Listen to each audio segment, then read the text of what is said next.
right now, but I'm a big fan of his. Malcolm Gladwell put out this idea. It's called a 10,000 hour rule. Basically, if you want to master any activity, you need to practice it with consistency and repetition for said 10,000 hours, right? That is actually based on myelination, because your brain, this myelin sheath starts to form itself based on our activities, whether they be beneficial or not. This is why it's so hard to change our habits, right? It's not because, oh, I'm just wired that well, kind of, then I'm just wired that way, or, oh, it's just genetic, or it just runs in my family. By the way, the reason disease runs in people's family is because everyone's legs are under the same dinner table. And the fact that people in that family might not be running. Okay, back to the story. So, this is an interesting idea. When we talk about peak performance and activating mastery, is that we combine all this food stuff with the more functional aspects of our life. Because you can't eat your way to greatness. I figured that out. You can't really do that, but you can supply great activities with fuel, right? Bruce Lee was brilliant because he said food is fuel. So, yeah, I mean, he wasn't eating himself to an amazing physique, right? He had to work it out, but he used fuel that actually helped him promote those results. That's really what I'm trying to say in this whole equation. So let's, well, real quick, let me just show you this example to drive that home. This is an example I've used in my presentations. This right here, can you guys see that clearly? And you can come up and look at it closer. This is two examples of our myelin sheath. This right here is a healthy functioning nerve transmission. We're transmitting information packets. So this is allowing those packets of information to travel effectively because the shield is protected, right? It's not oxidized. But this one right here shows the oxidation, the scarring of that shield. And once we scar that shield, it's similar to if we scar a muscle, we scar our ligaments. If we scar our ACL or our cartilage like I did, I could no longer jump up and dunk a basketball. Why? Because I have scarring going on in my body, and it's starting to get bigger and bigger and bigger. And one day that becomes, in this case, dementia, Alzheimer's, MS.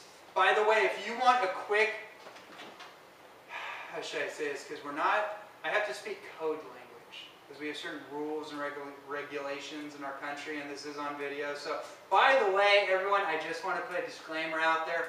Obviously, I'm not a doctor, not a qualified, certified physician. So before you do anything, before you change your diet, before you go to the bathroom, consult with your qualified physician first. Okay, so back to the story. If I could put one thing out there, this is based on credible science, for multiple sclerosis or any kind of nerve dysfunction, there's a herb called mucuna. This is an Ayurvedic herb. I've been on this for years, but because of my love and fascination with chocolate, it actually has been used with chocolate for hundreds of years, and it's perfect for chocolate because chocolate is a semi-stimulant. It's a cardiovascular stimulant. It's not like caffeine. It's similar, but it stimulates blood flow. It stimulates oxygen to our heart.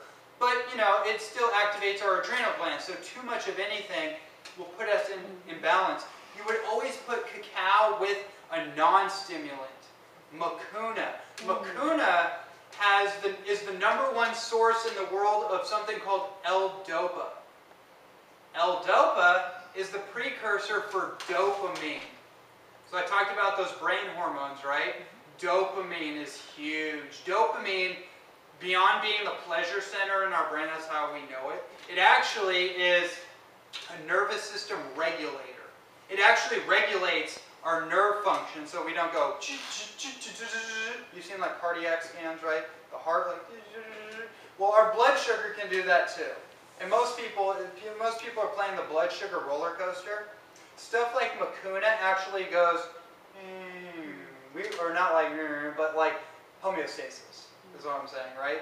We want to have a balance, right?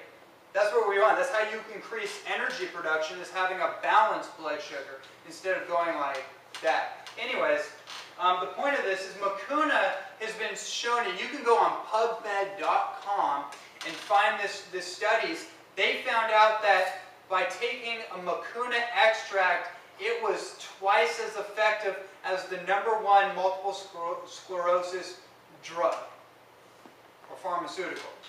Twice as effective. Now, I already knew that, but now they're showing it. Like, oh, okay. So if you know anyone with MS, Parkinson's, dementia, any of the stuff that I've been ranting on about, and mucuna is really powerful. If someone is really into coffee in your family, instead of trying to get them off the coffee, because it's not going to happen unless you, there's something called like subtraction by addition. You don't just take things out, because then that leaves in a void.